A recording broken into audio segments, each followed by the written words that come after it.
আচলতে আমাৰ ভাৰতৰ কমিউনিষ্ট পাৰ্টি আজি প্ৰতিষ্ঠা দিৱস ৯৯ সংখ্যক আমাৰ পাৰ্টিয়ে ১০০ বছৰ সম্পূৰ্ণ কৰিবলৈ গৈছে অহা বছৰ।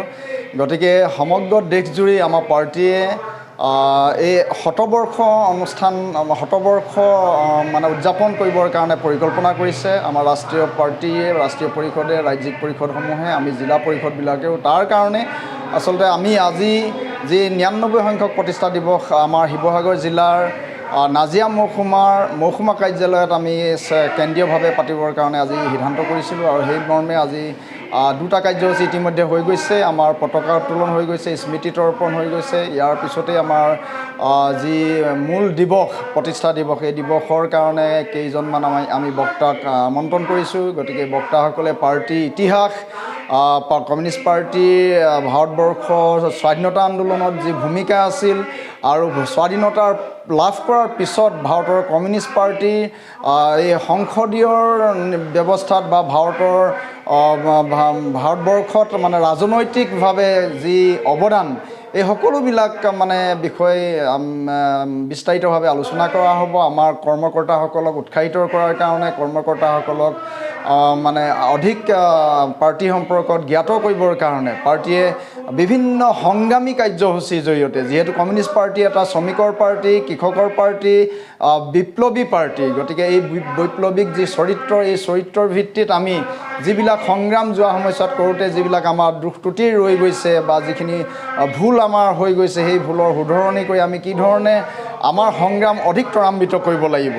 বিগত সময়ছোৱাত আমি দেখিছোঁ আমাৰ কমিউনিষ্ট সংগ্ৰামবিলাক ভাৰতবৰ্ষত যদিও আমি কৈ থাকোঁ শ্ৰমিকৰ পাৰ্টি, কৃষকৰ পাৰ্টি, কিন্তু যেন শ্ৰমিক আৰু কৃষকৰ পৰা বিভিন্ন সময়ত অলপ আঁতৰি অহাৰ যেন আমাৰ লাগে।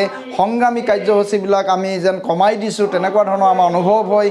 সেয়েহে নতুন গতিত মানে এক নতুন ধৰণে আমি পৰিকল্পনা কৰিছোঁ যে সংগ্ৰামী কাৰ্যসূচী কি ধৰণে আমি আচলতে জনগণৰ স্বাৰ্থত, ৱৰ্কিং ক্লাছৰ স্বাৰ্থত, পিজেণ্টি ক্লাছৰ স্বাৰ্থত, নিম্ন মধ্যবিত্ত লোকৰ স্বাৰ্থত, সমগ্ৰ দেশৰ জনগণৰ স্বাৰ্থত আমি যাতে লৈ যাব পাৰোঁ তাৰ আমি পৰিকল্পনাও কৰিছোঁ। গতিকে তাৰ কাৰণেই আচলতে কমৰেডসকলক কৰ্মকৰ্তাসকলক আমি উৎসাহিত কৰিবৰ কাৰণে এই দিৱসৰ জৰিয়তে আমি চেষ্টা চলাইছোঁ। এইখিনিয়ে মূল কথা আমাৰ।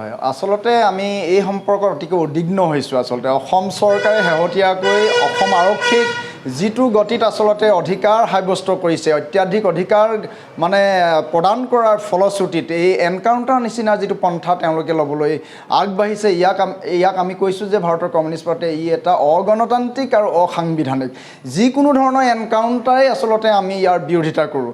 কিয়নো আমাৰ আইন ব্যৱস্থা আছে, ন্যায় ব্যৱস্থা আছে। কাৰোবাক যদি আমি অপৰাধী হিচাপে গণ্য কৰিছোঁ তেওঁলোকক আমি কৰায়ত্ব কৰিবৰ কাৰণে আমি চেষ্টা কৰিম। সেইটো হৈছে সাংবিধানিক আইনগত ন্যায়গত ব্যৱস্থা। গতিকে এই ব্যৱস্থাৰে আমি তেওঁলোকক অপৰাধী বুলি যদি সন্দেহ কৰিছোঁ তেওঁলোকক আমি ধৰি আনি তেওঁলোকক সোধপোছৰ জৰিয়তে ন্যায়ৰ মানে আইনৰ জৰিয়তে তেওঁলোকক যিটো ব্যৱস্থা ল'ব লাগে সেই ব্যৱস্থা লওক, তাত আমাৰ একো আপত্তি নাই। এই এনকাউণ্টাৰ যিটো পন্থা লৈছে এইটো কি কাৰণে উদ্ভৱ হৈছে?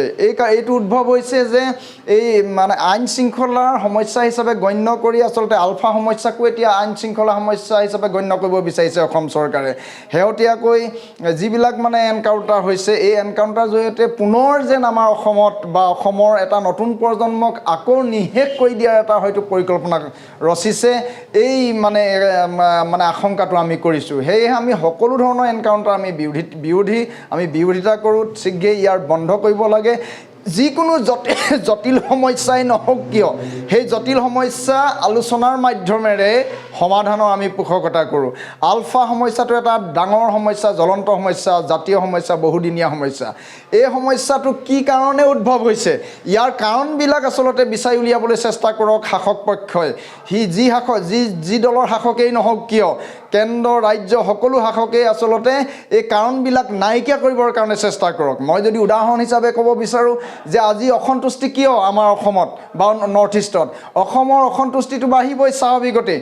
অসমৰ যি জাতীয় সম্পদ, অসমৰ জাতীয় সম্পদবিলাকৰ ওপৰত কেন্দ্ৰৰ যিটো মাহী আই দৃষ্টিভংগী বা কেন্দ্ৰই যি ধৰণে এই মানে সম্পদ লুণ্ঠন কৰাৰ যিটো পৰিকল্পনা কৰে আৰু ইয়াৰ বিপৰীতে যিবিলাক জ্বলন্ত সমস্যা এই সমস্যাবিলাক সমাধান কৰাৰ ক্ষেত্ৰত আওকাণ কৰে, যাৰ ফলত আচলতে আমাৰ নতুন প্ৰজন্মৰ আচলতে অসন্তুষ্টিটো বৃদ্ধি পায়, যাৰ কাৰণে তেওঁলোকে বিচ্ছিন্নতাবাদৰ নিচিনা বা এনেকুৱা উগ্ৰবাদৰ পৰা এটা পৰ্যায়ত হয়তো সন্ত্ৰাসবাদ এনেকুৱা ধৰণৰ পৰ্যায়লৈ গুচি যাবলগীয়া হয়। গতিকে তেনেকুৱা এটা জ্বলন্ত সমস্যা কেৱল আলোচনা মাধ্যমেৰে সম্ভৱ হ'ব বুলি আমি বিশ্বাস কৰোঁ। সেয়েহে কেন্দ্ৰীয় চৰকাৰক, অসম চৰকাৰক আমি দাবী জনাইছোঁ যে আলফা সমস্যাটো ৰাজনৈতিক সমস্যা, এই ৰাজনৈতিকভাৱে ইয়াৰ সমাধানৰ ব্যৱস্থা কৰিব লাগে। এই আহ্বানটো আমি বাৰে বাৰে উত্থাপন কৰিছোঁ, আমি এতিয়াও উত্থাপন কৰিছোঁ, ভৱিষ্যতলৈও আমি উত্থাপন কৰিম। এই ধৰণেই আমি বিবেচনা কৰিছোঁ। আমি ইতিমধ্যে আমি সিদ্ধান্ত কৰিছোঁ যে আমাৰ পাৰ্টীৰ ৰাষ্ট্ৰীয় পাৰ্টী হিচাপে আমি ইণ্ডিয়া এলায়েন্সত আমি আছোঁ। ইণ্ডিয়া এলায়েন্সত ইতিমধ্যে 28টা পাৰ্টী ঐক্যবদ্ধ হৈছে। সেই ভিত্তিত আমি অসমতো 15টা ৰাজনৈতিক দল আমি ঐক্যবদ্ধ হৈছোঁ। ইতিমধ্যে আমি 5বাৰকৈ মিলিত হৈছোঁ। অহা কালিলৈ আৰু এখন আমাৰ ৰাজহুৱা সভা আছে ধুবুৰী চাপৰত। গতিকে এইখন এটি 6খন আমাৰ মিটিং হ'ব। গতিকে আমি এই বিৰোধী মঞ্চত থাকি আমি আচলতে বিজেপি দলক যাতে পুনৰ ক্ষমতাত অধিষ্ঠিত হ'ব নোৱাৰে তাক আমি বাধা দিবৰ কাৰণে আমি ঐক্যবদ্ধ হৈছোঁ। এইটো চিম্পুল লজিক, সকলোৱে আমি উপলব্ধি কৰিছোঁ। বিজেপিয়ে বিগত সময়ছোৱাত যি ধৰণৰ আচলতে অগণতান্ত্ৰিক, অসাংবিধানিক আৰু স্বৈচ্ছাচাৰী শাসন চলাবলৈ চেষ্টা কৰিছে, গতিকে ইয়াক বাধা দি আচলতে দেশখনক আমি ৰক্ষা কৰিব লাগিব। দেশৰ সম্পদ তেওঁলোকে বিক্ৰী কৰাত যি ধৰণে তীব্ৰ গতিত লৈ গৈছে, ইয়াক আমি বাধা দিবৰ কাৰণে, ৰক্ষা কৰিবৰ কাৰণে আমি ঐক্যবদ্ধ হৈছোঁ। গতিকে এইটো হৈছে মূল চৰ্ত। গতিকে সেয়েহে আমি 1:1 কেণ্ডিডেটৰ ভিত্তিত আমি আচলতে বিজেপি কেণ্ডিডেটৰ বিৰুদ্ধে আমি ঐক্যবদ্ধভাৱে এজন কেণ্ডিডেট দিয়াৰ যিটো পৰিকল্পনা কৰিছোঁ, তাৰ কাৰণে আমি আগবাঢ়িছোঁ। আৰু তাৰ লগত যিহেতু আমি বিৰোধী মঞ্চত, আমাৰ অসমৰ বিৰোধী মঞ্চত যিহেতু আমি 15টা দলৰ ভিতৰত আমি CPI দলো আছোঁ। CPI দলে ইতিমধ্যে আমাৰ আগষ্ট মাহৰ 19 আৰু 20 তাৰিখে যিখন আমাৰ ৰাজ্যিক পৰিষদৰ সভা হৈছিল, এই সভাত আমি এই বিৰোধী মঞ্চত থাকি 3টা সমষ্টি আমি প্ৰপ'জ কৰিছোঁ। তাৰ ভিতৰত যিকোনো এটা সমষ্টি আমাৰ পাৰ্টীৰ তৰফৰ পৰা আমি প্ৰতিদ্বন্দ্বিতা কৰিবৰ কাৰণে আমি প্ৰস্তুতি অব্যাহত ৰাখিছোঁ। এই 3টা সমষ্টিৰ ভিতৰত যোৰহাট, লখিমপুৰ আৰু কাজিৰঙা সমষ্টি, এই 3টা সমষ্টিৰ ভিতৰত আমি যিকোনো এটা কথা কৈছোঁ, মই বাৰে বাৰে কৈছোঁ, যিকোনো এটা সমষ্টি আমি ঐক্যমঞ্চত থাকি আমি প্ৰতিদ্বন্দ্বিতা কৰিব বিচাৰোঁ।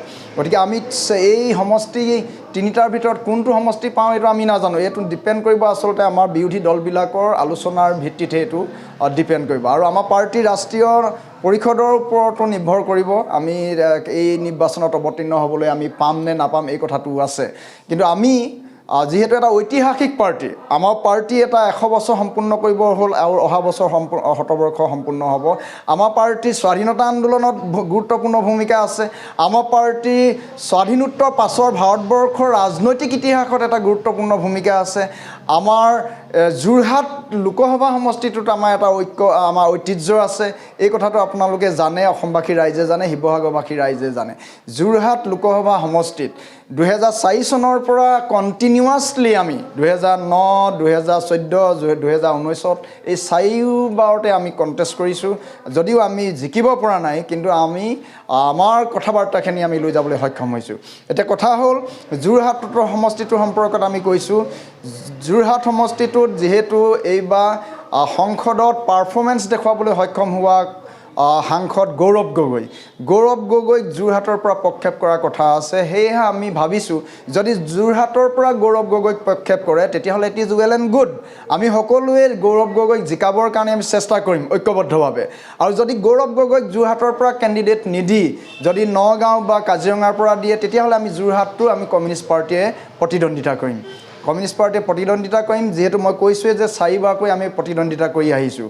ইয়াৰ ওপৰত যদি গৌৰৱ গগৈ ইয়াত প্ৰতিদ্বন্দ্বিতা কৰে তেতিয়াহ'লে হয় লখিমপুৰ নতুবা কাজিৰঙা, এই 2টা সমষ্টি যিকোনো এটা আমাৰ কমিউনিষ্ট পাৰ্টীক দিলেই হ'ল। এইটো আমি অৱগত কৰিছোঁ বিৰোধী মঞ্চত। বিৰোধী দলৰ যিটো আমাৰ মিটিং হৈছে, মিটিংবিলাকত আমি স্পষ্টকৈ কৈছোঁ। কিন্তু পাৰ্টী অস্তিত্বহীন হৈ কিন্তু আমি নিৰ্বাচনত অৱতীৰ্ণ হ'ব বিচৰা নাই। গতিকে আমাৰ পাৰ্টী এটা, মই কৈছোঁ যে এটা গৌৰৱ উজ্জ্বল ইতিহাস আছে, যি ভাৰতৰ স্বাধীনতা আন্দোলনত এটা গুৰুত্বপূৰ্ণ ভূমিকা আছে। গতিকে এই গোটেই কথাখিনিৰ ওপৰত ডিপেণ্ড কৰি আমি পাৰ্টীটোক যিহেতু ৰক্ষা কৰিব লাগিব, কেৱল দেশ ৰক্ষাৰ লগে লগে পাৰ্টীকো ৰক্ষা কৰিব লাগিব। দেশ ৰক্ষাৰ দায়িত্ব কেৱল কমিউনিষ্ট পাৰ্টী নহয়, দেশ ৰক্ষাৰ দায়িত্ব সকলো দলৰ সমত্যাগ লাগিব। গতিকে সেই সমত্যাগৰ ভিত্তিত আচলতে আমি এয়া ধৰাৰ মাধ্যমেৰে আমি আগবাঢ়িব লাগিব, আমি বিজেপিক প্ৰতিহত কৰিব লাগিব। যদি এই প্লেনেৰে যদি আমি আগবাঢ়ি নাযাওঁ তেতিয়াহ'লে বিজেপিক ৰোধ কৰিব পৰা নাযাব। গতিকে এই কথাটো আমি সকলোলৈকে আহ্বান জনাইছোঁ।